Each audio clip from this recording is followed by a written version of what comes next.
¿Cómo están amigos? Muy buenas noches. Estamos en nuestra sesión número 2 del curso de experto en finanzas corporativas, versión 2. Primero, queridos amigos, ¿qué estamos viendo? Bueno, ahora mismo estamos en la introducción. Estamos viendo algunos conceptos importantes relativos a las finanzas corporativas o finanzas empresariales. Como segundo aspecto del día de hoy, ahora vamos a ver una vez terminada la parte conceptual, vamos a hacer un análisis financiero tradicional. Es decir, vamos a hacer un análisis financiero básico y para ese efecto vamos a trabajar con un mini caso de estudio. He seleccionado un mini caso por lo que muestra estados financieros eh, reducidos y va a permitir explicar algunos conceptos contables que son importantes tenerlos en cuenta a la hora de hacer un análisis. Entonces, sin más preámbulos, vamos a ver la parte conceptual.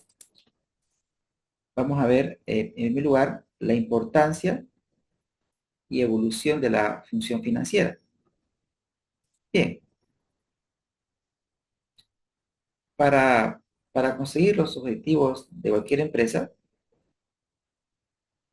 es fundamental que estamos hablando de empresas que tengan una estructura organizacional bien definida.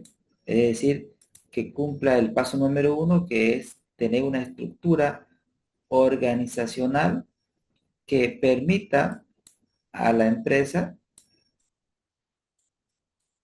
cumplir su misión y a través del cumplimiento de su misión, pues cumplir con su visión o permitir llegar a alcanzar su visión.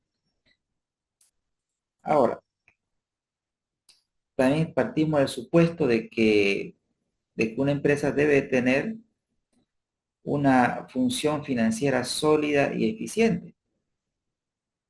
Y esto va a depender de los países. Por ejemplo, en nuestro país, solamente o generalmente las empresas grandes tienen su área de finanzas, pero en empresas pequeñas, generalmente el área de finanzas es manejado por el área de contabilidad. Sí, generalmente, hoy si quieren desde el punto de vista histórico, el responsable de contabilidad ha sido llamado o es llamado a cumplir las funciones de finanzas. Pero sin embargo, hoy por hoy con la creación de carreras como ingeniería financieras o el tema del crecimiento de los máster, ¿no?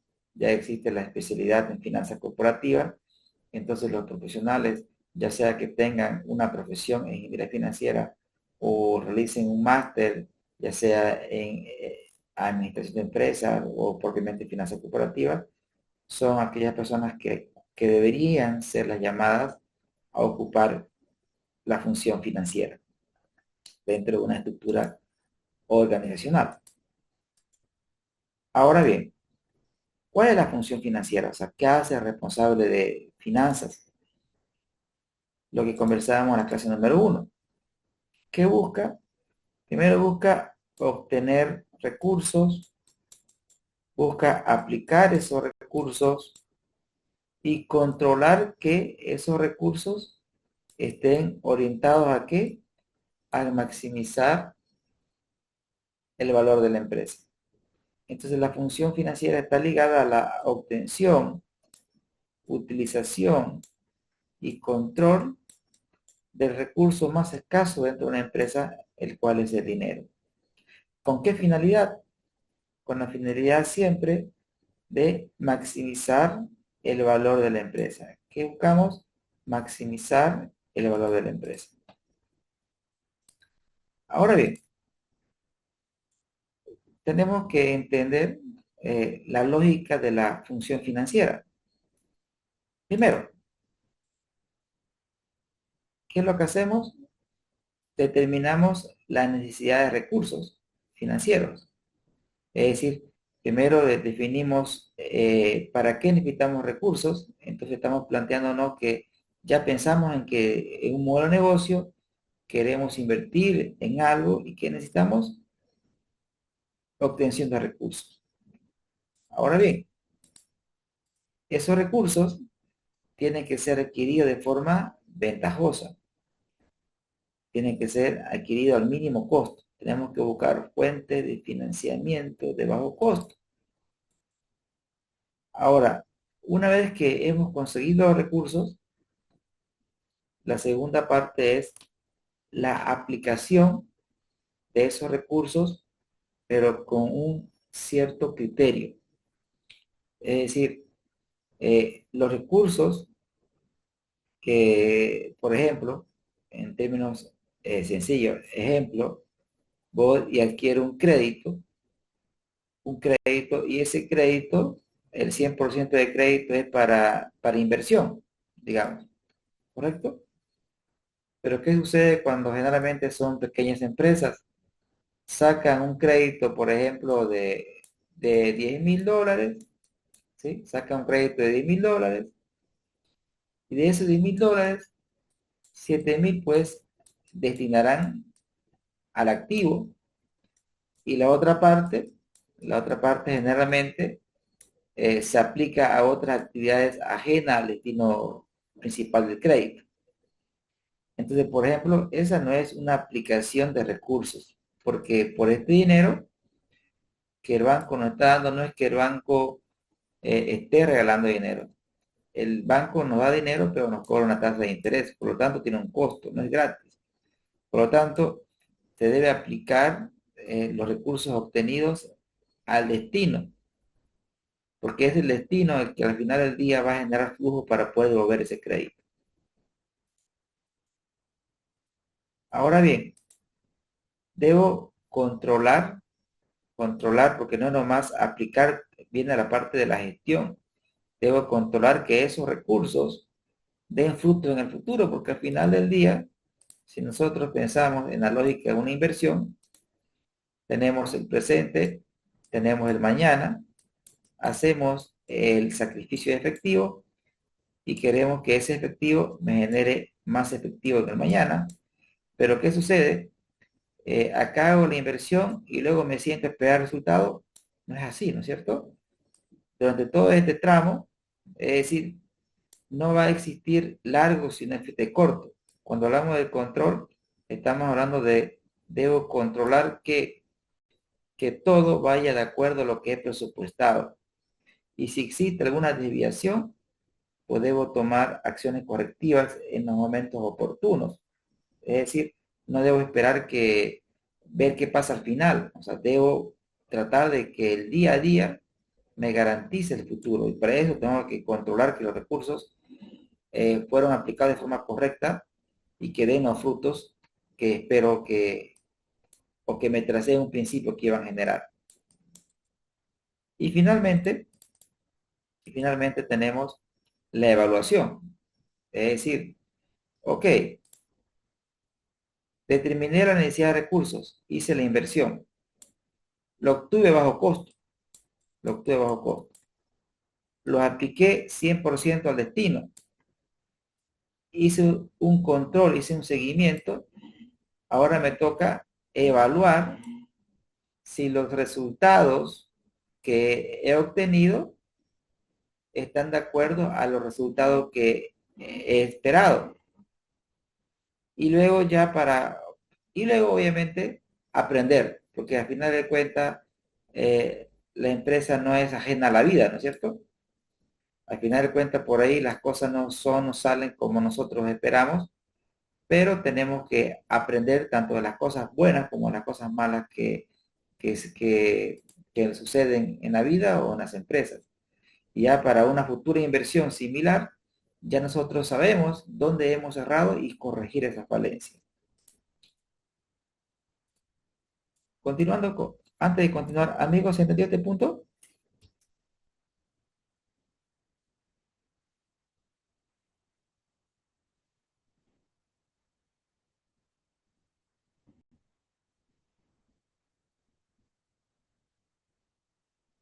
Sí, perfecto, gracias. Tenemos aquí, gracias, pues gracias Andrea. Vamos a meter a David. Ok, bien, continuando con la explicación, amigos. La función financiera la podemos dividir en dos grandes grupos. Primero, tenemos la parte de análisis financiero, que es la parte que vamos a desarrollar en esta sesión. Y la segunda parte la podemos dividir en gestión financiera. Análisis, gestión. Entonces, en realidad, para poder hacer gestión, o sea, si lo vemos dentro de una secuencia lógica, este vendría a ser el paso 1, ¿sí? Y este vendría a ser el paso 2. Porque para que usted haga gestión, primero tiene que saber el estado de la empresa. El estado de la empresa. Pero primero empezaré desarrollando de forma conceptual en qué implica o qué implica una gestión financiera. Bien, la gestión financiera la podemos dividir de forma temporal en mediano y largo plazo. En el mediano y largo plazo, ¿cuáles son las decisiones que se toman? Pues primero la empresa toma la decisión de realizar inversiones. Eh, las decisiones de inversión se consideran decisiones estratégicas, o sea, no son decisiones operativas. ¿A qué me refiero? No todos los días las empresas están comprando activos, no todos los días las empresas se están ampliando, no todos los días una empresa lanza un nuevo producto. Entonces, las decisiones de inversión son decisiones de mediano y largo plazo, son decisiones estratégicas. Una vez que una empresa tome la decisión de inversión, tiene la política de financiamiento, es decir, van de la mano. Y obviamente la inversión tiene que ser igual al financiamiento. Y una vez que el destino, o sea, o la inversión genere fruto, es decir, viene la parte final, que es la parte de generación de utilidad. Y en función de las políticas de vivienda, nosotros definimos qué parte de la utilidad se va a repartir o qué parte de la utilidad se va a reinvertir. Aquí tenemos las decisiones que vimos en la anterior sesión, pero clasificadas en función del tiempo. Y ya en el corto plazo, estamos las decisiones de gestión del activo corriente y las decisiones de gestión del pasivo corriente. Y como lo mencionamos en la anterior sesión, esto está orientado a garantizar una liquidez suficiente para que el negocio no pare por falta de efectivo. Y cuando nosotros hablamos del activo corriente, estamos hablando de decisiones orientadas al nivel de efectivo. Es decir, cuánto de efectivo una empresa necesita para poder cubrir sus necesidades operativas. Estamos hablando de las decisiones de la gestión de las cuentas por cobrar. Y aquí en las cuentas por cobrar, ¿de qué tengo que hablar? Primero tengo que ver si la empresa tiene políticas, primer elemento. Segundo elemento, ver si cumple las políticas, ¿sí? Tercer elemento, tengo que ver o hacer el análisis de cómo está la mora, es decir, cuántos clientes están al día, con cuántos días de atraso. Tengo que ver si mis cuentas por cobrar están concentradas en poca cantidad de clientes. En otras palabras, tengo que hacer un análisis profundo de las cuentas por cobrar. También en esta parte hacemos el análisis del inventario, es decir, mi inventario está rotando. ¿Cómo están estructurados mi inventario? Tengo por ahí productos que hace años que no rotan y aún los sigo teniendo en el inventario. Tengo que ver el grado de obsolescencia de mi inventario y obviamente idear estrategias para que aquellos inventarios que ya llevan mucho tiempo, pues que roten o deshacerme de ellos, porque al final del día, aunque sea liquidarlos a costo, es mejor que a seguir teniéndolo dentro de la empresa. Y cuando hablamos de la gestión del pasivo, estamos hablando fundamentalmente nuestras negociaciones que tenemos con el proveedor, es decir, los plazos que hemos establecido con ellos y también el financiamiento bancario de corto plazo, donde la fuente de financiamiento más conocida y que es eminentemente de corto plazo es una línea de crédito. Bien, es una línea de crédito. Entonces, cuando nosotros hablamos de las decisiones de corto plazo, estamos hablando de decisiones que afectan a la liquidez de una empresa. Bien, hasta aquí amigos, ¿vamos bien? ¿Se entiende? Perfecto. Muy bien, genial, perfecto.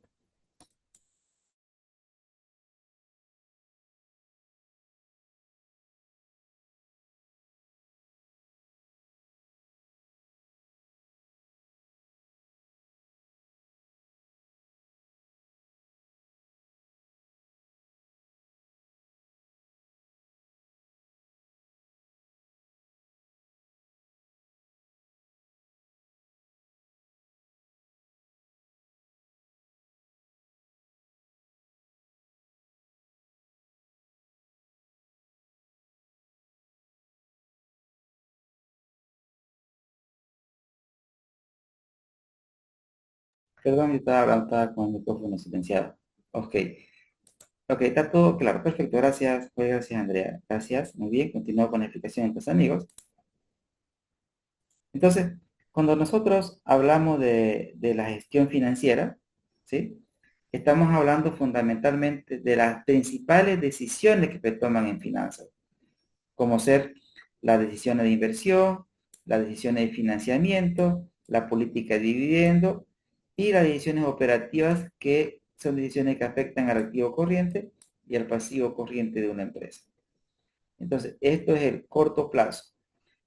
No puede haber corto sin largo, entonces, por lo tanto, es importante la gestión operativa para cualquier tipo de empresa, queridos amigos. Y cuando ya nosotros entramos al campo del análisis financiero, que es lo que nos ocupa la clase de hoy, ¿qué es lo que buscamos a través de un análisis? Primero vamos por parte, como dice el ecualizador. Bien, cuando nosotros analizamos una empresa, o al menos todos los cursos de finanzas están orientados desde la óptica de que nosotros somos ajenos a la empresa y la empresa nos proporciona como insumo los estados financieros. Para hacer un análisis nosotros partimos de los estados financieros, ¿correcto?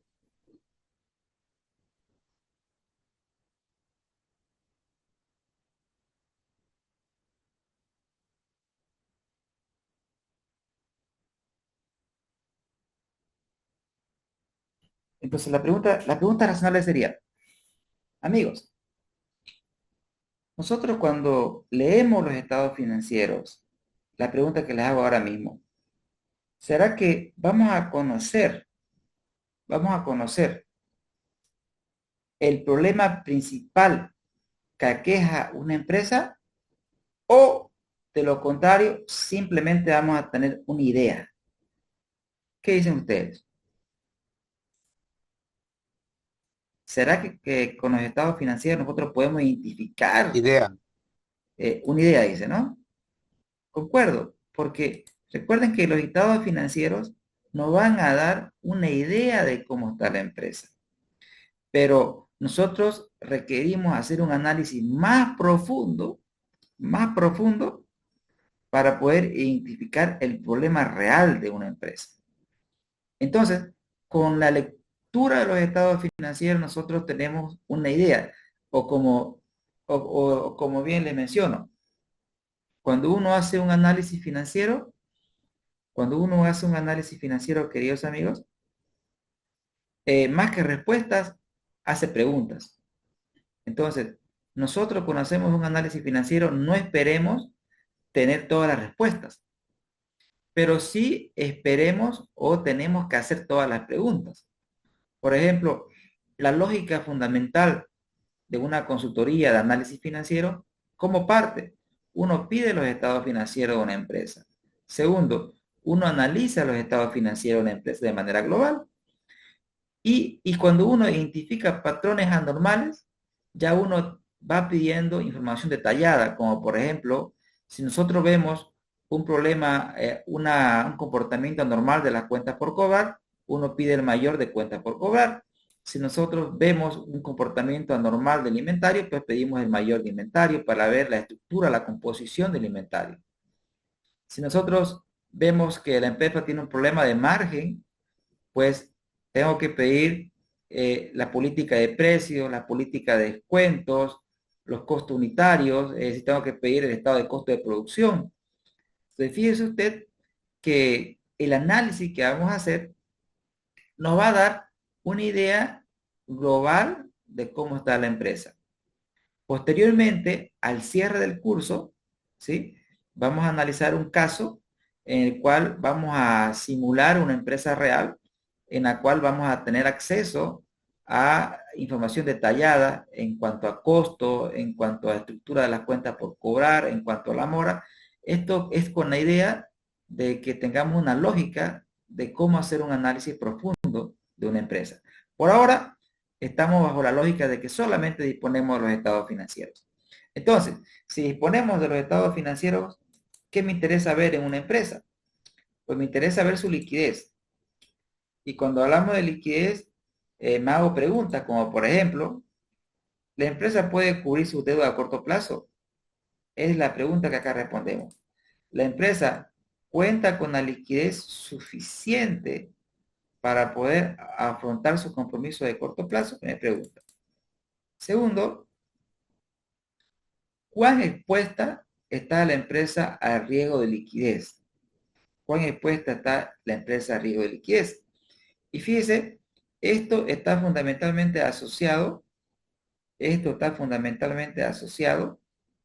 al ratio de liquidez corriente, porque recuerden ustedes que las decisiones operativas está asociada al activo corriente y está asociada al pasivo corriente. Entonces, recordemos que el activo corriente en el tiempo me va a generar entrada de efectivo. Sin embargo, el pasivo corriente en el tiempo me va a generar salida de efectivo. Entonces, claramente que para que una empresa sea líquida, el activo corriente tiene que ser mayor que el pasivo corriente. O en términos matemáticos, si hacemos un cociente, a ese cociente le llamamos liquidez corriente y ese cociente tendría que ser mayor o igual a 1. Entonces, ahí ya estamos hablando de un ratio, el ratio de liquidez. Este ratio, este indicador, me va a decir si la empresa es líquida o no. Pero también recordemos que los extremos no son buenos. Por ejemplo, en el tema de liquidez corriente, nosotros sabemos que el mínimo sería que la liquidez corriente sea 1. Pero ¿qué sucede cuando una empresa a través del tiempo, o sea, si una empresa a través del tiempo, usted ve que esa empresa se va aproximando a 1? Si una empresa, su liquidez corriente se aproxima a 1, el riesgo de liquidez va a aumentar. ¿Por qué? Porque en la medida que nos apeguemos a 1, existe más probabilidad de que la empresa no pueda afrontar sus obligaciones de corto plazo. Sin embargo, si una empresa se aleja de 1, es decir, 1,1, 2, pues el riesgo de liquidez va a bajar. El riesgo de liquidez va a bajar. Pero aquí tengo que hacer un paréntesis y pensar en el triángulo de las finanzas, el triángulo de las finanzas, que me muestra la relación que existe entre liquidez, riesgo de liquidez y rentabilidad. Rentabilidad. Entonces, en la medida de que una empresa, su grado de liquidez baja, el riesgo de liquidez aumenta, pero también debería aumentar la rentabilidad. A ver, pero pensemos entonces, ¿cómo puedo explicar esto? Hay un concepto que me agrada citarlo y es el siguiente. La rentabilidad, ¿sí? ¿Qué viene a ser? La rentabilidad es la compensación, o sea, es lo que pido para que un activo pierda liquidez.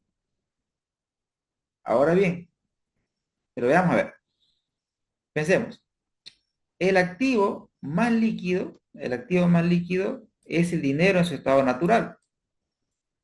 En su estado natural, el dinero aporta cero rentabilidad. Es decir, si usted saca 100 bolivianos de su billetera, su cartera, lo coloca en la mesa, va a generar cero rentabilidad. Entonces, ¿cuándo el dinero genera rentabilidad? Cuando se transforma. Se transforma. Por ejemplo, cuando este dinero lo he transformado en una cuenta por cobrar, ¿qué sucede? Cuando recupere la cuenta por cobrar, el cliente me va a pagar el costo, pero me va a pagar mi ganancia. Ah, caray. Entonces, ya tengo rentabilidad, pero perdí liquidez. Ahora, si invierto ese dinero en un activo no corriente, digamos, una máquina que va a mejorar mis procesos y eso va a hacer que mis costos bajen, y si mis costos bajan, voy a ser más rentable. Ah, caray. Entonces, ¿qué es lo que está pasando? En la medida de que mi dinero pierde liquidez, pierde liquidez, o sea, se transforma en otro activo menos líquido, lo que el empresario, ¿qué esperaría? Que esa pérdida de liquidez sea compensada con mayor nivel de rentabilidad. Entonces, la rentabilidad viene a ser el premio por reducir mi liquidez. Es por eso que cuando analizamos las empresas, aquellas empresas que tienen menor grado de liquidez deberían tener mayores niveles de rentabilidad. Eso me dice la lógica financiera. Ahora, si eso nosotros lo aterrizamos a un caso particular, el ejemplo que más se adecua a lo que estoy explicando es el ejemplo de las entidades financieras. Las entidades financieras son intermediarios financieros. Ellos captan y colocan recursos. Ellos trabajan con dinero del público. Es decir, los agentes que tienen excedente van y lo depositan en una entidad financiera. La entidad financiera capta esos recursos y los coloca a aquellos agentes deficitarios, es decir, las empresas que requieren esos recursos para poder seguir creciendo. Ahora bien, ¿qué hacen las empresas? Captan dinero, pero para un banco, pensemos en un banco, en el negocio de un banco, ¿es negocio tener mucho dinero? ¿Es negocio ser muy líquido para un banco? ¿Qué dicen ustedes, amigos? No es negocio. Para nada, ¿no es cierto? Porque por ese dinero las entidades están pagando una tasa pasiva, o sea, ese dinero tiene un costo explícito. Por lo tanto, ni bien llega el dinero a la disponibilidad de un banco, ¿qué es lo que hace el banco? Inmediatamente lo coloca a la cartera de crédito. Lo tiene que colocar a la cartera de crédito. ¿Por qué? Porque el dinero no aporta rentabilidad al banco en su estado natural, más bien genera costo. Entonces, si ustedes quieren verlo así, es como si el dinero le quemara al banco. Llega, me quema, lo coloco en la cartera de crédito porque es la cartera de crédito la que me va a generar rentabilidad. Y, por ejemplo, una de las entidades que tiene menores grados de liquidez del sistema financiero acá en Bolivia, por ejemplo, es el Banco Sol. Banco Sol es la entidad financiera que tiene menor grado de liquidez, pero sin embargo es la entidad que tiene mayores niveles de rentabilidad. Entonces, si sacrifico liquidez versus rentabilidad, pero también lo opuesto es correcto. Es decir, si las empresas tienen elevado grado de liquidez, obviamente el riesgo de liquidez baja, pero ¿qué sucede? Estoy sacrificando la rentabilidad, es decir, tengo muchos recursos ociosos. Eso me quiere decir. Entonces, cuando es por eso que cuando analizamos la liquidez, existe una relación clara, observable, entre lo que es liquidez, riesgo de liquidez y rentabilidad. Antes de borrar, amigos. Amigos, ¿se entendió el punto? ¿Sí? Sí, profe. Profe, una preguntita. Adelante.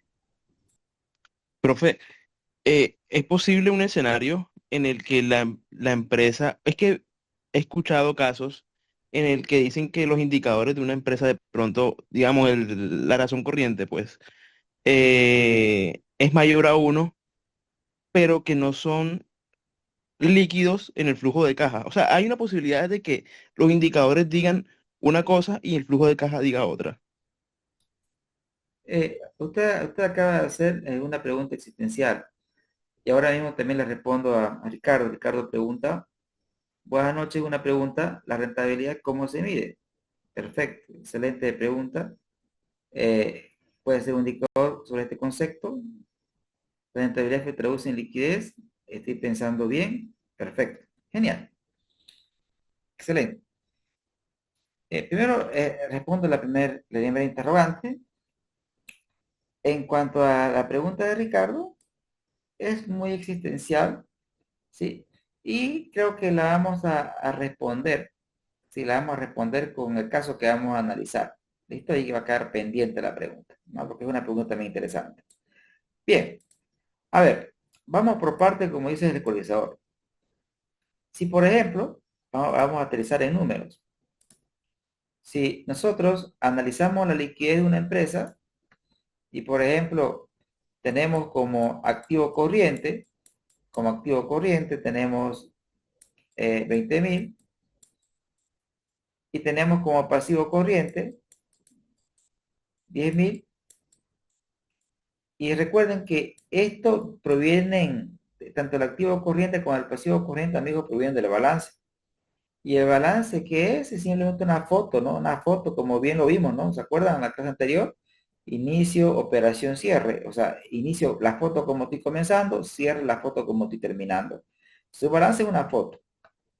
Entonces, cuando nosotros calculamos el indicador de liquidez corriente, nosotros lo que hacemos, dividimos el activo corriente sobre el pasivo corriente. En este caso sería la división entre 20.000 sobre 10.000. ¿Cuánto da eso? 20.000 entre 10.000 da 2, ¿no? Entonces, nosotros, ahí claramente, gracias Gonzalo, claramente cómo leemos este número.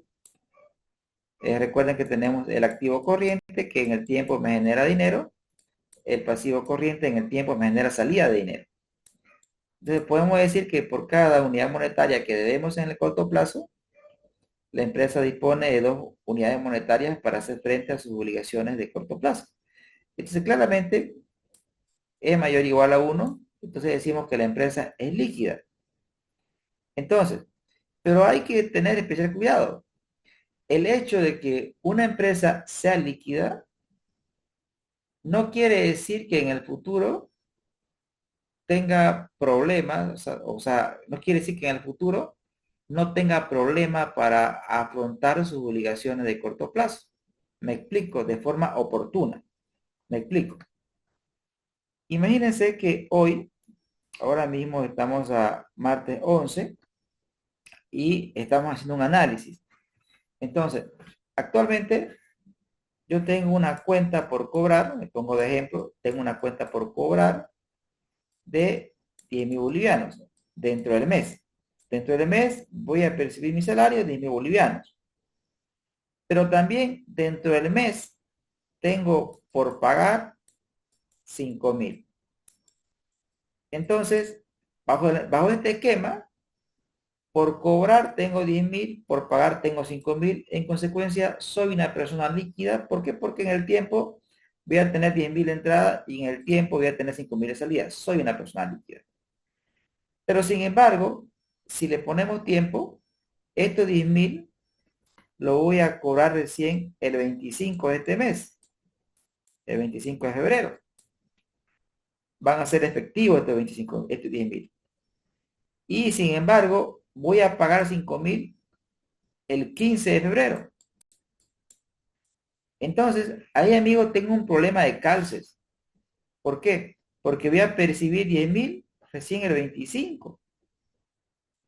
Pero tengo que pagar 5.000 el 15. Entonces, efectivamente, estamos soy líquido, pero tengo un problema de calce de flujos. Entonces, cuando nosotros vemos la liquidez proviene de datos del balance. Y recuerden que el balance me muestra cuánto tengo. O sea, cuánto tengo por cobrar, cuánto tengo por pagar. Pero no me dice cuándo lo voy a cobrar y tampoco me dice cuándo lo voy a pagar. Entonces, ¿eso qué implica? Un análisis profundo de liquidez tiene que partir, claro que sí, de este indicador, pero debo de complementarlo con un presupuesto de caja. Es decir, debo hacer una proyección, ¿para qué?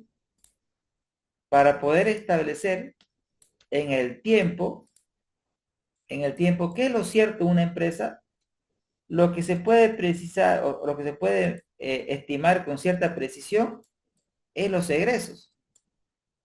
Pero generalmente los ingresos de las empresas tienen un comportamiento cíclico, ¿sí? Donde algunos meses mis ingresos superen mis egresos, que son las zonas mágicas, las zonas que a todo el mundo les agrada, aquí no le va a agradar, pero también tenemos estas zonas donde mis ingresos superan mis ingresos. Entonces, la única forma de poder prever estas situaciones es haciendo un presupuesto de caja, que sería un análisis complementario al análisis de liquidez.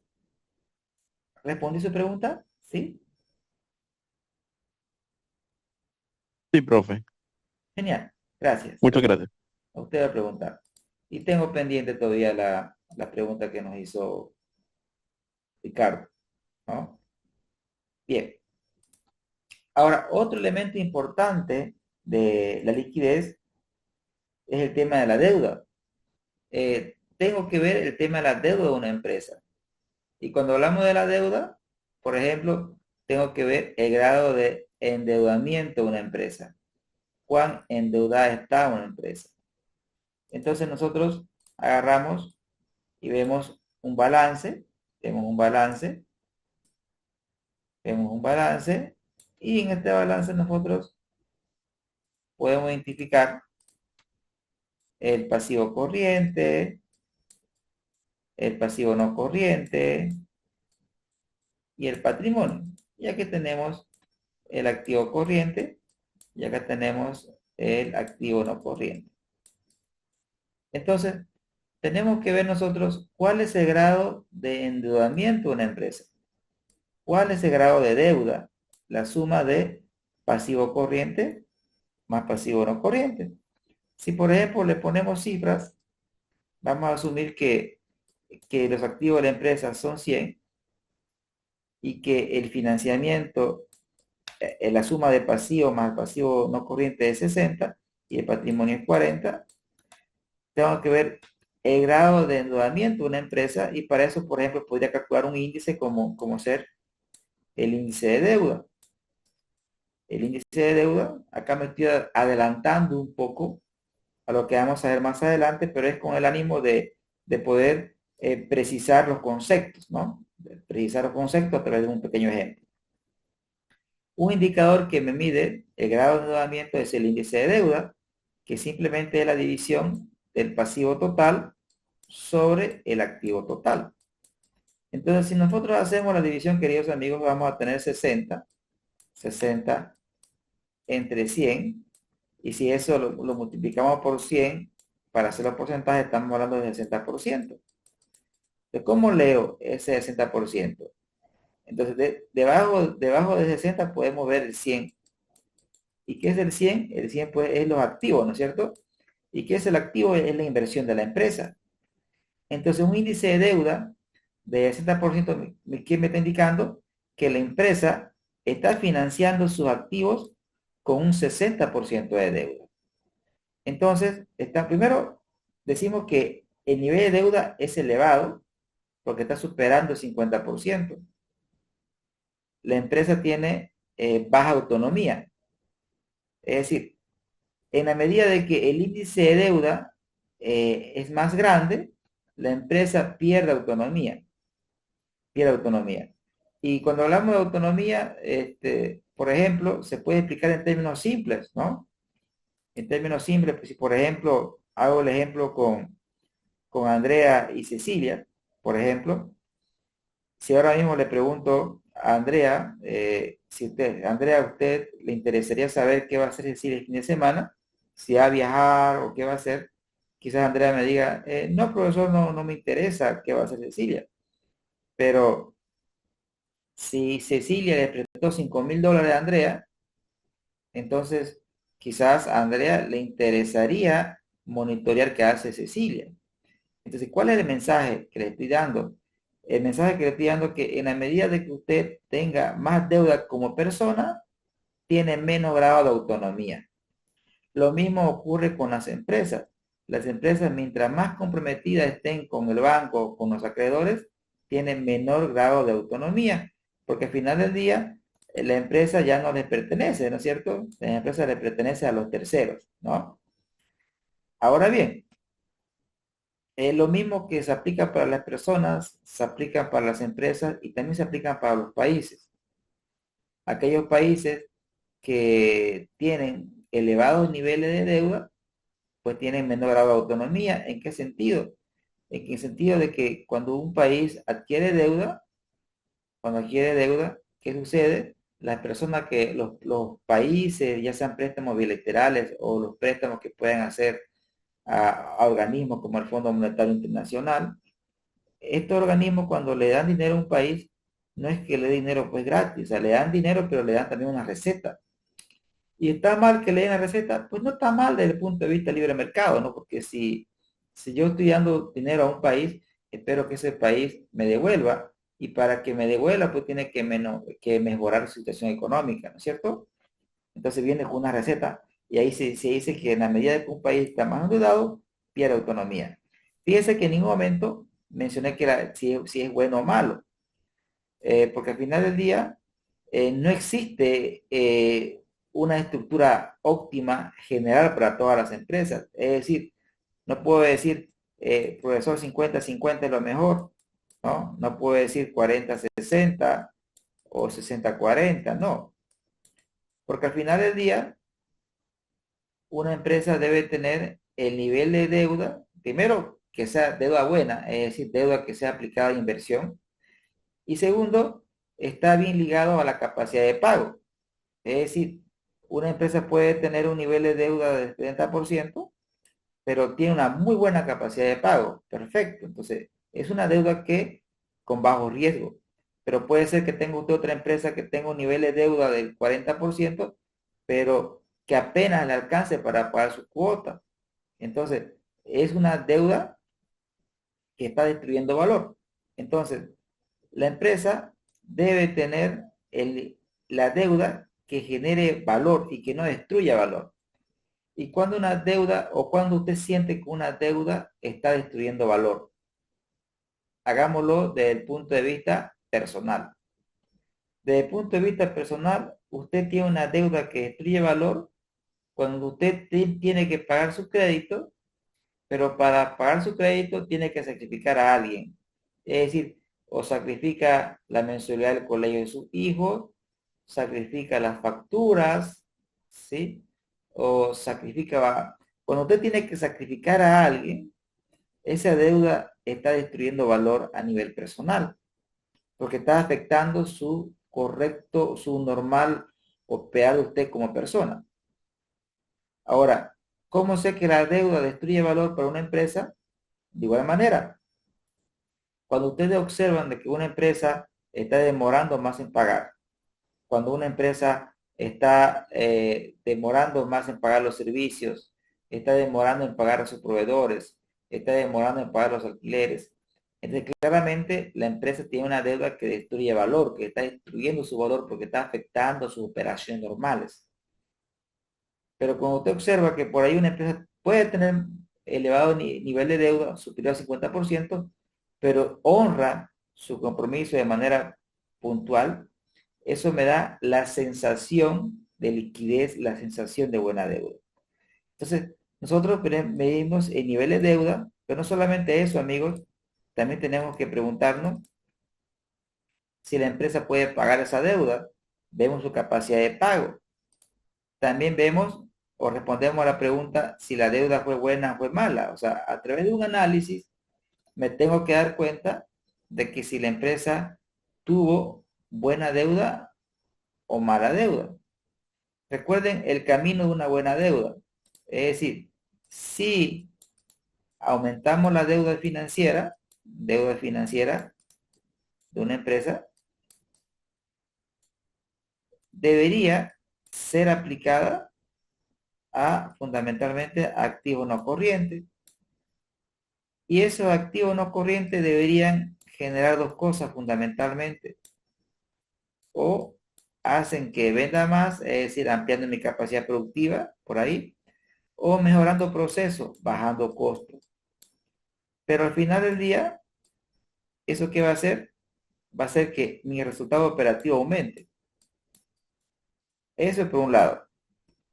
Por otro lado, cuando una empresa aumenta su deuda, se aumenta su deuda, claramente que va a aumentar el interés que tiene que pagar. Va a aumentar porque obviamente el interés se aplica sobre el saldo deudor, ¿no es cierto? Mientras una empresa tenga más deuda, va a pagar más interés. Entonces, al final del día, ¿cómo sé que he tenido buena deuda o mala deuda? Tengo que ver cuál crece más. Si por ahí el financiamiento se aplicó de manera correcta y hizo que mi resultado operativo crezca mucho, ¿qué quiere decir? Que mi resultado operativo creció en mayor proporción que el interés. Entonces, eso es una señal de una buena deuda. Pero si usted observa que el financiamiento se aplicó para gasto, si el financiamiento, amigo, se aplicó para un gasto, esto hace que el resultado operativo no crezca, se mantenga igual. Pero ¿qué sucede? Como se aplicó a gasto, ese financiamiento no afectó de manera positiva el resultado operativo. Lo que sí generó es que paguen más intereses. Entonces, eso, por ejemplo, es una seña de mala deuda que nosotros la vemos a través de un análisis financiero. Ahora, tengo otra pregunta aquí.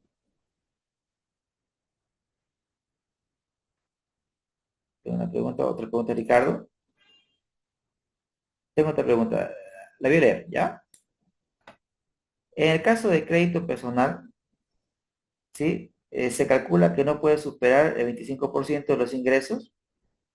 En caso de empresas, el 50%. Y otra consulta. Bien, ahora, y otra consulta más. Para inversiones o inicio de emprendimiento, a pesar de tener reservas, siempre es mejor. Bien, vamos por parte. Esto sí se puede responder ahora mismo, ¿sí? Entonces, sobre lo primero, eh, respondiendo desde el lenguaje de la banca, por ejemplo, cuando uno va a solicitar un crédito, cuando uno va a solicitar un crédito, el asesor de crédito nos pregunta cuál es su líquido pagable, es decir, cuánto usted percibe en términos de efectivo todos los meses, ¿sí? Es una pregunta básica. Y si es que usted no tiene crédito en otra entidad financiera, los bancos, por ejemplo, aquí suelen computarle el 25% del líquido pagable, ¿sí? El 25% del líquido pagable vendría a ser su cuota, ¿sí? Bajo el entendido que del 100% de lo que usted gane, ¿sí? Líquido, un 25% es un parámetro que se establece para el pago de la cuota porque se entiende que esta persona, existen personas que están detrás, ¿cierto? Ese es un cálculo que hacen los bancos de manera rápida con base al total ganado. Ahora, si nosotros estamos hablando, digamos, de una empresa, no debo esperar que un banco me haga este cálculo. O sea, nosotros como empresa debemos ser serios y debemos calcular cuánto generamos de flujo de caja libre, o sea, cuánto generamos como empresa de flujo de caja libre. Si, por ejemplo, generamos un flujo de caja de 100, ¿sí? Y hacemos el cálculo de la cuota y la cuota, por ejemplo, que voy a pagar es 50, entonces podemos calcular un ratio de cobertura, donde el ratio de cobertura, amigos, es la división entre el flujo de caja libre entre la cuota, de menos sencillos. Entonces, aquí estamos hablando que tenemos 10 sobre 50. Entonces, tenemos un ratio de cobertura de 2. Entonces, ¿qué quiere decir un ratio de cobertura de 2? Que la empresa, por cada boliviano que debe de cuota, ¿sí? Genera 2 bolivianos de flujos. Entonces, un ratio de cobertura de 2, desde mi punto de vista, es razonable para ver hasta dónde me puedo endeudar. ¿Por qué un ratio de cobertura de 2? Porque eso quiere decir que esta empresa, aplicando escenario de estrés, es decir, pensando en lo peor que le pueda pasar, es que esta empresa podría soportar una caída de hasta un 50% en su flujo de caja libre y aún así pagar la cuota. Ahora, no sería razonable decir, ok, genero 100 de flujo de caja libre, o sea, libre de mis gastos operativos, ¿no? Libre de mis gastos operativos. Esto es lo que me queda para repartir entre el banco y el dueño. Recuerden que el flujo de caja libre, desde el punto de vista de un balance, amigos, el flujo de caja libre es lo que generan mis activos, ¿sí? Libre. ¿Libre para qué? Para repartir entre qué? Entre la deuda y el dueño, ¿correcto? Esto es lo que hay que repartir para el dueño o para la deuda. Por ejemplo, si tengo que pagar 50 con ese flujo de caja libre, eso me da un ratio de cobertura de 2, pero ¿qué pasa? ¿No sería racional que usted como empresa genere un flujo de caja libre de 100 y quiera asumir un compromiso donde la cuota sea de 100? Entonces ahí estamos hablando de un ratio de cobertura de 1. Entonces, es ahí donde surgen frases, por ejemplo, de que una pequeña caída de mi flujo de caja libre ya no podría afrontar mi cuota. Y es ahí donde surgen frases como esta, por ejemplo, siento que trabajo para el banco. ¿Por qué las personas sienten que trabajan para el banco? Porque su flujo de caja libre que ellos generan son exactamente igual a la cuota.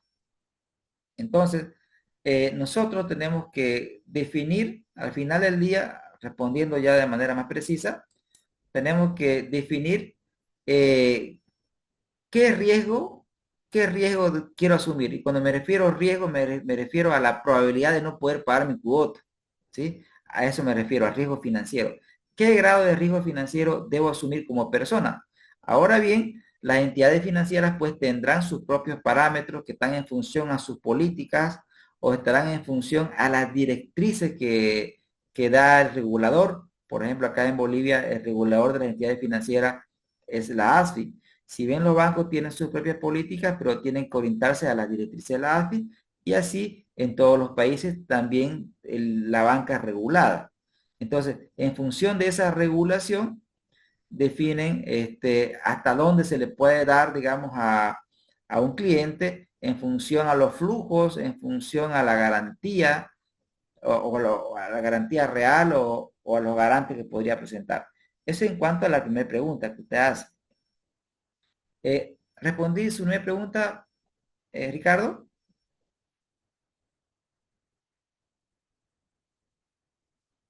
Gracias, Ricardo. En cuanto a la segunda pregunta que usted hace, dice, otra consulta más.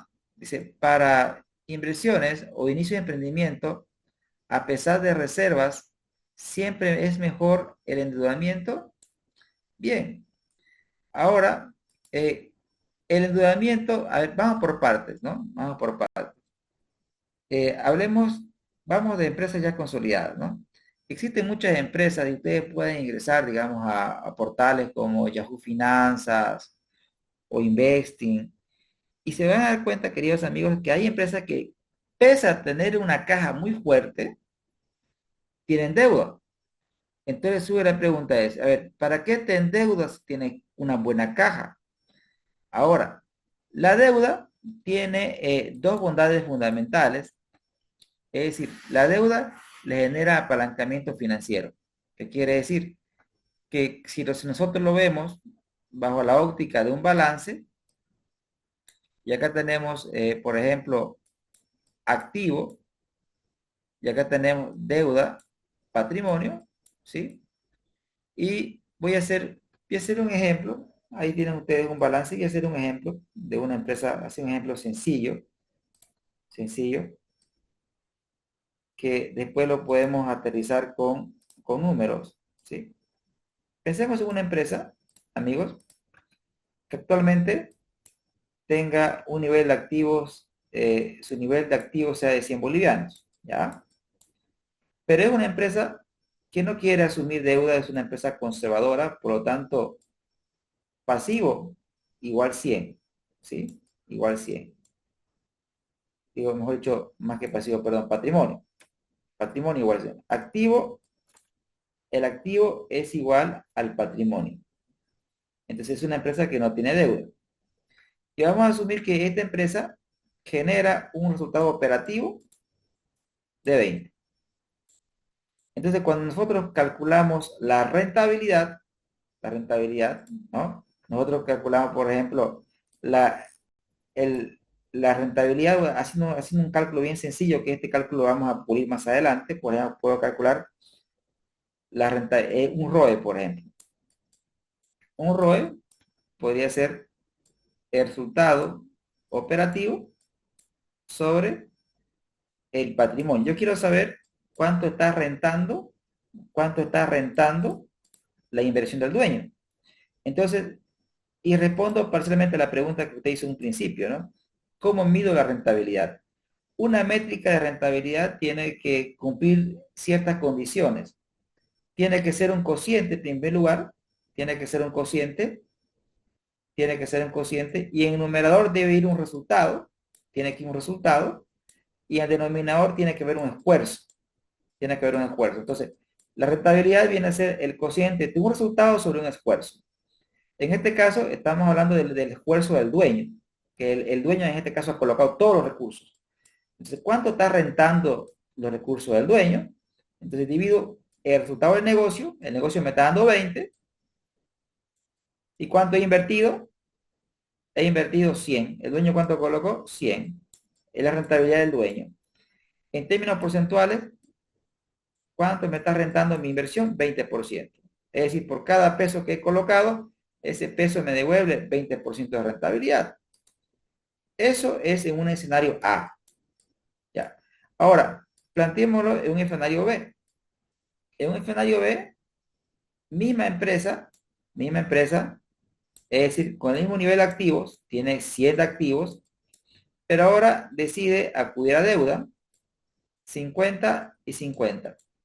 Acá tenemos el pasivo y acá tenemos el patrimonio. Acá tenemos el patrimonio. Y nuevamente voy a calcular el ROE.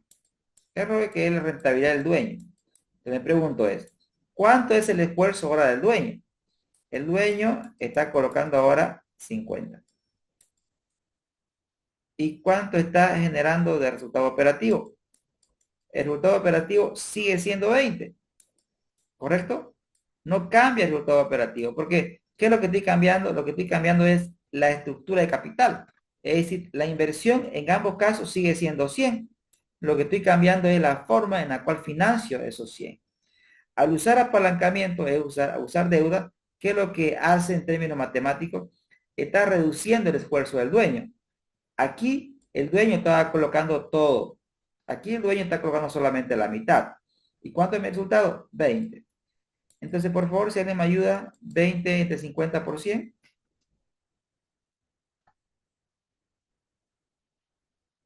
El doble sería 40%, si mal no estoy.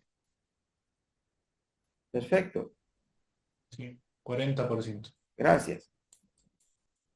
Entonces, observen ahora mismo que por cada boliviano que invierte el dueño, por cada boliviano que invierte el dueño, sobre ese boliviano está rentando 40%, ¿sí? 40% de ganancia sobre ese boliviano, ganancia operativa sobre ese boliviano. Entonces, como puede observar, primero, la rentabilidad la tengo que ver a través de un cociente. Ver la rentabilidad cuando hacemos análisis financiero,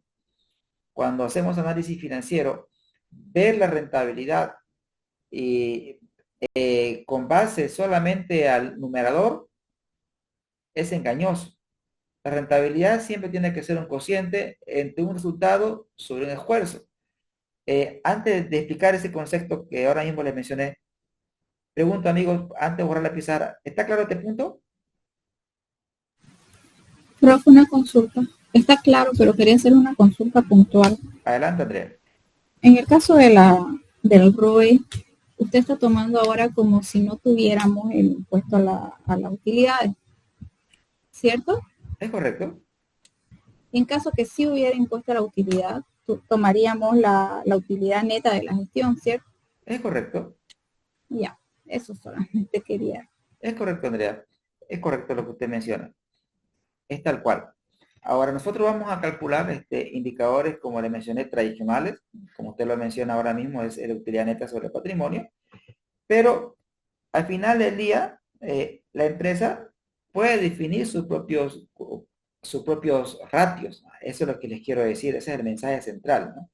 Porque los ratios no están escritos en piedra, ¿no? Simplemente son directrices que me permiten tener una orientación. Pero más adelante vamos a ver los ratios, obviamente vamos a partir siempre de los tradicionales, los básicos, y luego vamos a ir haciendo cosas mucho más interesantes. Bien, amigos, sobre lo anterior, cuando usted quiera analizar la rentabilidad de una empresa, por ejemplo, voy a hacer un análisis, por ejemplo, si usted, por ejemplo, está viendo la gestión 1, gestión 2, gestión 3, y está viendo el resultado operativo, que es lo que el negocio genera, digamos 5, 8, 10, parecen los reportes del gobierno, ¿no? Es decir, las empresas están aumentando su rentabilidad porque su resultado operativo ha sido creciente.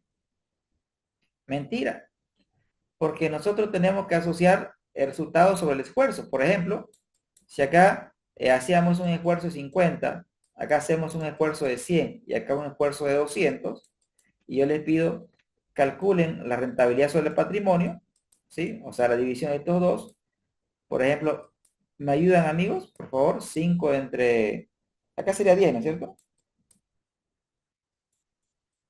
¿Acá cuánto sería? 8 entre 100, 8%, ¿no? ¿Y aquí? 100 entre 200.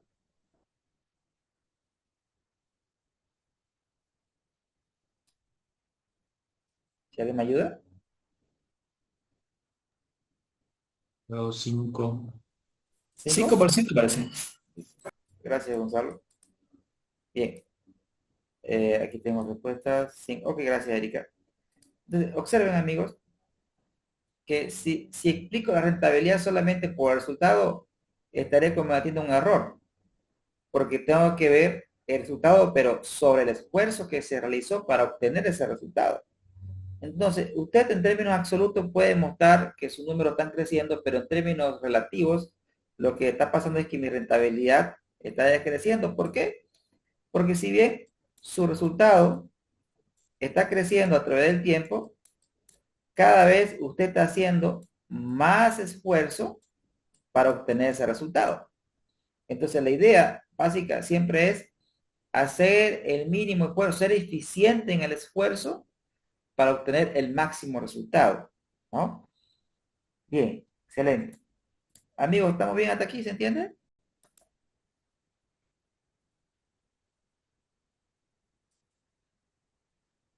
Sí, Gracias. Genial. Ok, gracias Gonzalo, gracias Félix. Bien, continuando queridos amigos con la explicación. Vemos el grupo de eficiencia. Vemos si la empresa es eficiente en qué. Es eficiente en la gestión de sus activos.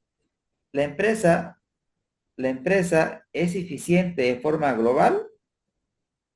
Es decir, la empresa es eficiente en el manejo de sus activos de forma total. Vemos también si la empresa es eficiente en la gestión de sus cuentas por cobrar. La empresa es eficiente en la gestión de sus cuentas por pagar. La empresa es eficiente en la gestión de su inventario.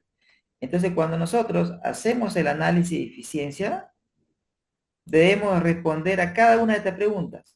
¿Sí? Es. Y para eso tenemos que hacer claramente un análisis financiero, que es lo que vamos a hacer nosotros ahora mismo. Luego tenemos el análisis de rentabilidad, lo que estábamos hablando hace rato. Es decir, bueno, aquí la empresa maneja eficientemente sus inversiones y genera utilidades. Aquí vemos si la empresa es o no es eficiente en el manejo de sus activos. ¿Para qué? Para generar utilidad. ¿Vemos la eficiencia? Sí, la tenemos que ver a través de indicadores de rentabilidad como que le mencioné anteriormente.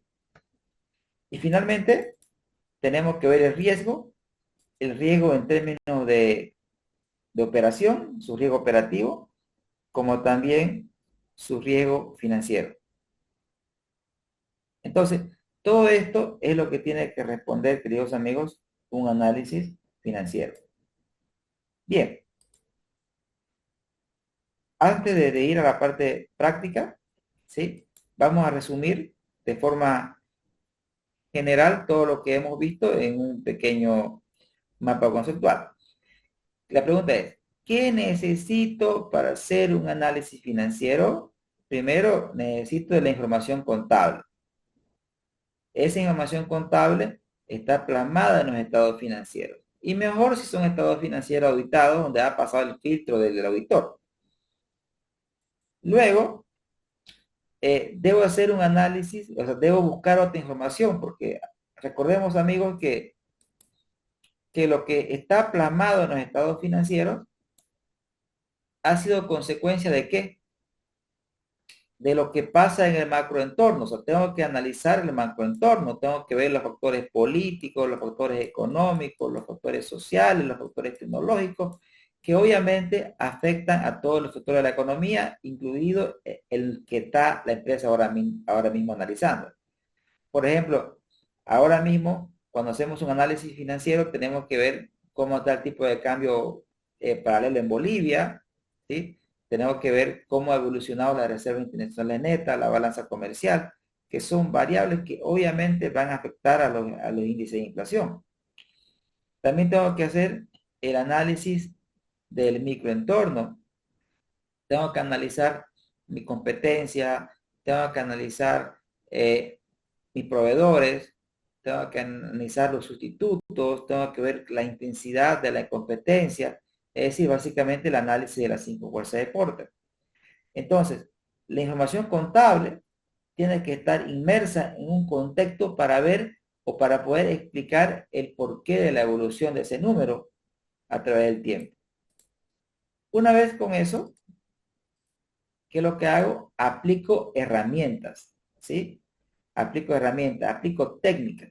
Por ejemplo, las técnicas que nosotros vamos a ver ahora es el análisis vertical, ¿sí? El análisis vertical, que el análisis vertical, queridos amigos, me indica ¿qué busco con este análisis? El análisis vertical va a indicar la importancia de la cuenta. O sea, el peso específico que tiene una cuenta lo voy a ver con el análisis vertical.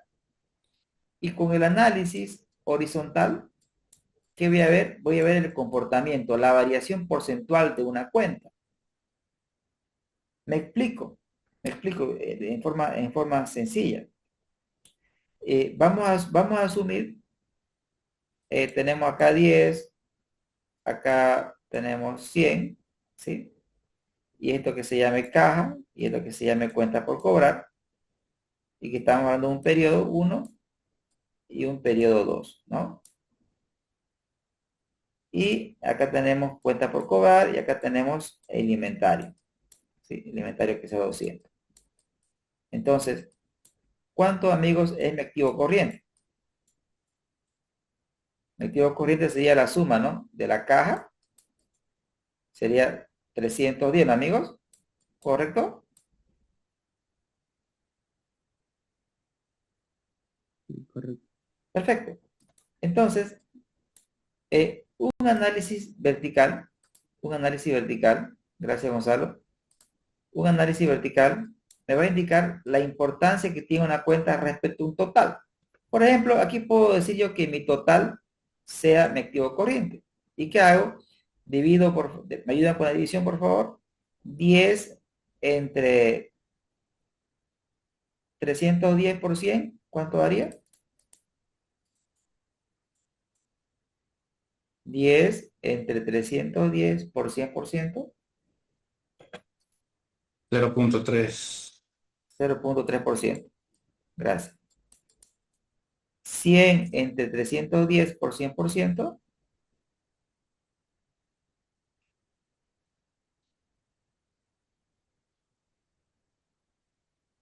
Perdón, el primero es 3%, no 0.3, perdón. Gracias. El primero entonces 3%.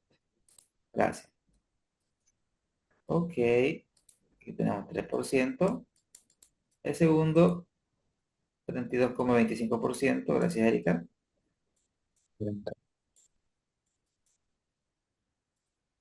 Y el último,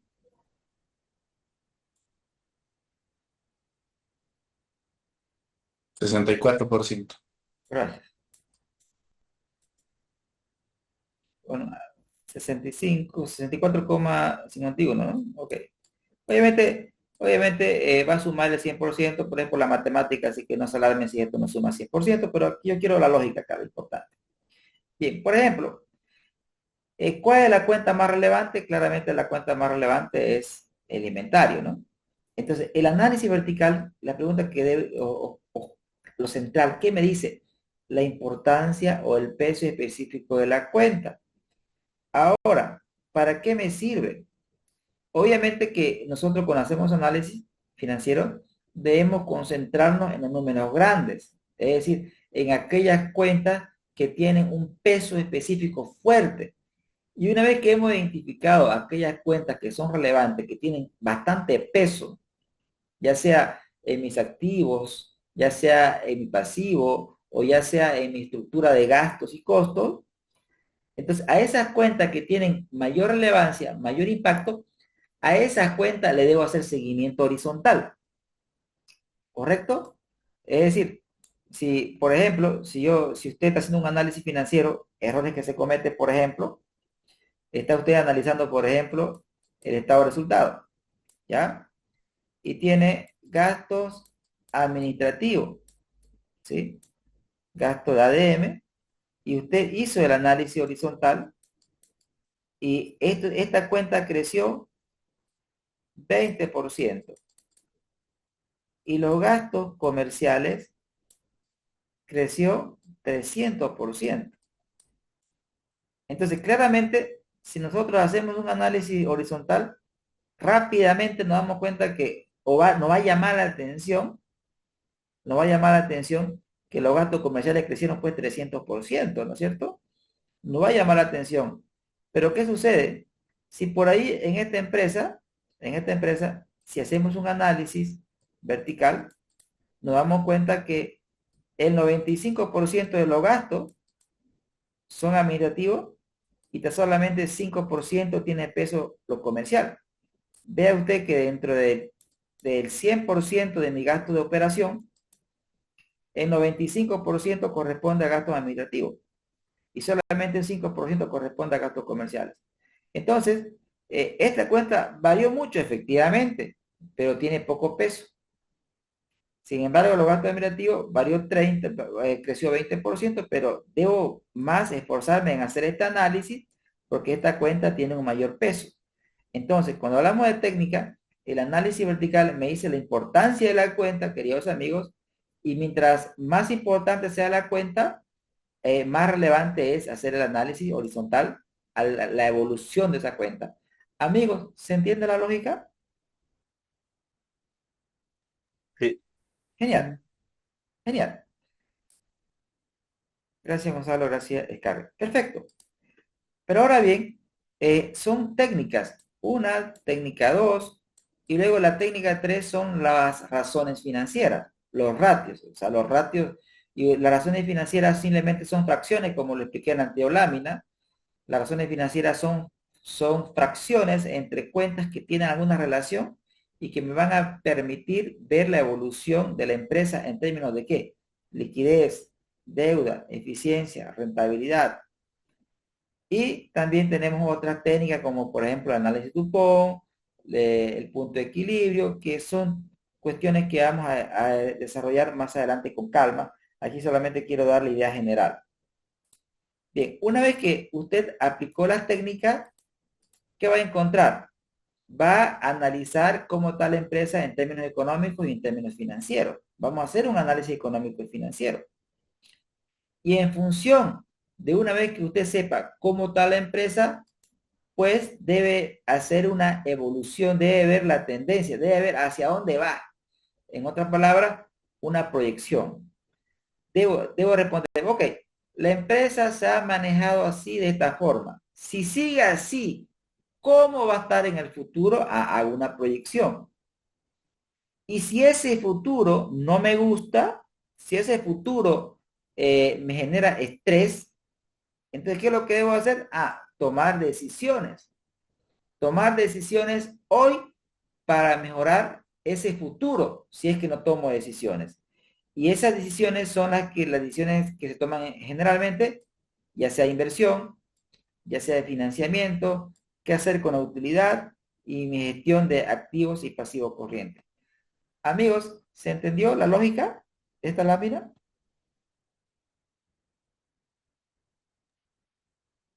Y profesor. Genial, genial. Gracias, Erika. Entonces, continuando con la explicación, amigos, ¿sí? Unas características, vamos a mencionar algunas características de los estados financieros. Por ejemplo, el balance me muestra la información financiera. ¿Es estático? Sí, porque como lo habíamos visto, es una foto, ¿no? O sea, me muestra cómo inicio y cómo cerré. El estado de resultado me muestra la situación económica, me muestra si la empresa generó o no generó utilidad, y es dinámico. ¿Y por qué dinámico? Porque es como una película, como el ejemplo que hicimos en la anterior clase. ¿Qué pasó durante el mes? ¿Gané o perdí? Es dinámico, no es una foto, y me muestra la situación económica de una empresa. El estado de evolución del patrimonio neto es financiero, es dinámico. ¿Y por qué dinámico? Porque obviamente al mencionar estado de cambio, ¿no? O sea, me está mostrando cómo cambia mi patrimonio a través del tiempo, y obviamente es financiero porque el patrimonio es una cuenta de balance. El estado de flujo efectivo no puede ser más financiero porque el estado de flujo efectivo responde a la pregunta: ¿qué pasó con el efectivo? Si estoy analizando un periodo, otro periodo, y noto que mi efectivo ha crecido, el estado de flujo efectivo me va a responder a la pregunta: ¿por qué creció? ¿Cuáles han sido los factores que han generado que este dinero crezca a través entre dos periodos? Y obviamente es dinámico porque al explicar la variación del efectivo, me está mostrando cambios entre dos gestiones, y ese le da la característica de dinámico. Y es monetario porque obviamente me está analizando lo más interesante en una empresa, que es el dinero. Luego tenemos las notas a los estados financieros. Acá lo planteo como anexo, donde las notas a los estados financieros son aclaraciones sobre las cuentas generalmente de balance o de resultado. Aclaraciones como, por ejemplo, en el balance usted puede encontrar cuentas por cobrar, ok, pero usted va a encontrar un monto nomás. Entonces nos vamos a las notas, y en las notas vamos a pillar o encontrar más detalle de esas cuentas por cobrar. Entonces, vamos a hacer nosotros también análisis de empresas, vuelvo y repito, que cotizan en bolsa, donde vamos a acudir a las notas para poder hacer un análisis un tanto más preciso. Entonces, otra parte importante, amigos, aparte de las características de los estados financieros, es hablar un poco del balance, ¿sí? Recuerden que en esta primera etapa vamos a hacer un análisis tradicional. Luego, ese balance, que es el contable, nosotros lo vamos a transformar en dos, ¿sí? Vamos a hacer un balance, primero financiero, y luego vamos a hacer un balance funcional, ¿no?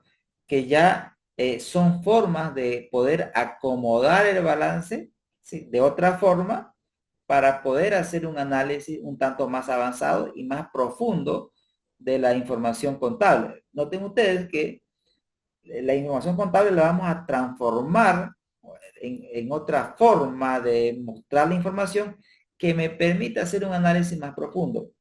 Pero por ahora estamos viendo el balance tradicional, razones tradicionales. Bien, ahora, cuando hablamos del balance, ¿sí? Tenemos que hablar de dos partes fundamentales. La primera parte, ¿cuáles son? Las necesidades de fondos. ¿Y usted para qué necesita fondos? Pues para invertir. ¿Pero para invertir en qué? En sus activos. En sus activos. Usted necesita fondos para invertir en sus activos. Ahora, esas inversiones, ¿dónde pueden estar? ¿Sí? Pueden estar en activos no corrientes, ¿sí? Ya sean intangibles o ya sean tangibles, ¿sí? Ahora, ahora vamos a utilizar unos conceptos, ¿no? Las inversiones en activos no corrientes son de carácter estable, ¿sí? Son de carácter estable, son previsibles. Las empresas no todo el tiempo están comprando equipos, están comprando edificios. Por eso de ahí viene el concepto de estable. Pero también nos dedicamos a financiar actividades corrientes, como por ejemplo, existencias, cuentas por cobrar, adelanto a proveedores, ¿no? Ahora, veamos las características. Esto es estable, correcto. Sin embargo, estas necesidades de financiamiento son cíclicas, no son estables. ¿Por qué son cíclicas? Por ejemplo, ¿será que el inventario dentro de una gestión, amigos, es constante o es cíclico? Alguna vez usted va a cerrar con más inventario, alguna vez usted va a cerrar con menos inventario. ¿Eso de qué va a depender? De la estacionalidad de sus ventas, ¿no, amigos? Lo mismo las cuentas por cobrar, ¿no es cierto, amigos? La cuenta por cobrar va a estar en función a la estacionalidad misma del negocio. Por lo tanto, a este requerimiento de fondos se le llama requerimiento de fondos cíclico, ¿sí? Cíclico. Y también finalmente necesitamos fondos ¿para qué?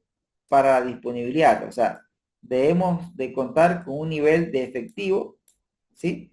Que me permita afrontar mis operaciones normales sin problema. O decir, tener lo necesario, ni mucho ni poco, lo necesario. Y existen mecanismos para establecer el monto óptimo de efectivo, queridos amigos, que también nosotros lo vamos a ver más adelante. Muy bien. Para poder aplicar recursos, ¿sí? Tengo que generarlo. Ahí vienen las fuentes, ¿no? Y cuando hablamos de fuentes, tenemos las fuentes estables, ¿sí? ¿Cuáles son las fuentes estables? El capital, las reservas, ¿sí? Estas fuentes estables, ¿cuál es su grado de exigibilidad? Cero. Grado de exigibilidad cero, porque son los recursos que aporta el dueño. Ahora,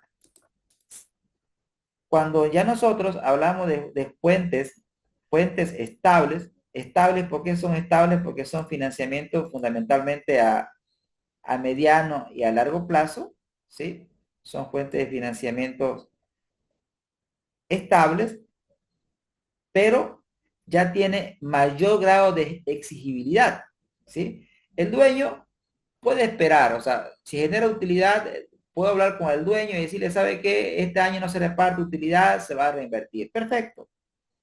Pero sin embargo, el banco no es así, el banco no espera, no espera. Ok, pero uno puede decir, pero hago una reprogramación, pues perfecto, pero de alguna manera, cuando usted opta por ese camino, le está dando una mala señal a la banca. Le está diciendo que no va a poder pagar. ¿Y eso qué me quiere decir? Que en el futuro la entidad va a pensar dos veces, digamos, en darme un crédito. ¿Sabe qué? Pero usted hizo una reprogramación, digamos, ¿no? O sea, puede ser que haga, no. Entonces, puede ser categorizado como un cliente con alto riesgo. Y tenemos también las fuentes de financiamiento derivadas de actividades corrientes. Por ejemplo, para financiar mis cuentas por cobrar, para financiar mi inventario, ¿sí? Debo acudir a proveedores. ¿Sí? ¿Cuál es la lógica? La lógica es, si usted tiene cuenta por cobrar, la debo de financiar con cuenta por pagar, ¿sí? Pero ¿qué sucede, digamos, cuando a mi proveedor le pago al contado? Si usted a su proveedor le paga al contado, sin embargo, usted vende a crédito, entonces usted tiene que acudir ahí, digamos, a financiamiento de corto plazo como ser línea de crédito. ¿Para qué?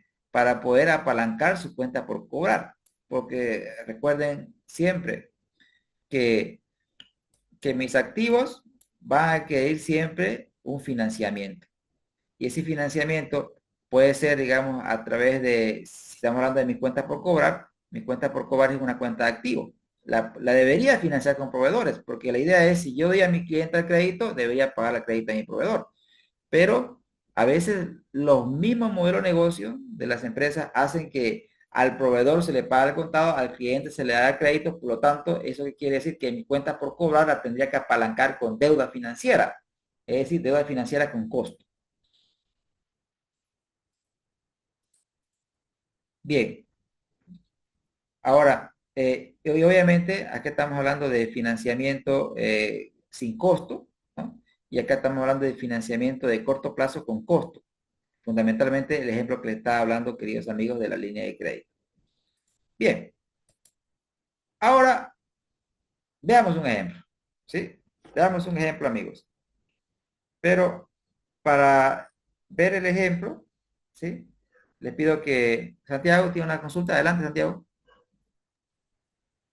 Profesor, una pregunta. ¿Cómo sería el proceso para uno financiarse con emisión? O sea, cuando dicen como que me voy a financiar con emisión de bonos, o sea, ¿cómo sería el proceso? ¿Eso se habla con un banco o no cualquier empresa puede hacer esto? Bien, ¿Cómo sería? bien, bien. También la pregunta es existencial, Santiago. Va a depender del país. Vamos por parte, ¿no?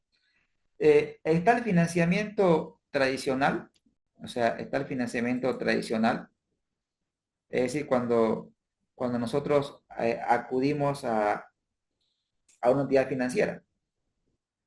Entonces, una entidad financiera es un intermediario financiero, es un intermediario financiero.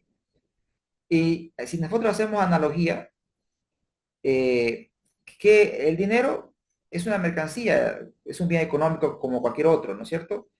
Y el bien económico tiene un precio. O sea, los bienes económicos son escasos y esa escasez hace que esos bienes económicos tengan un precio. Pues el dinero es un bien económico y tiene un precio. Ese precio es la tasa de interés. Si nosotros hacemos una analogía y lo asociamos a un producto y pensemos en una empresa tiene la opción de vender directamente al consumidor. Productor, consumidor. Cuando usted compra directamente al fabricante, cuando usted compra directamente al productor, el precio generalmente es bajo.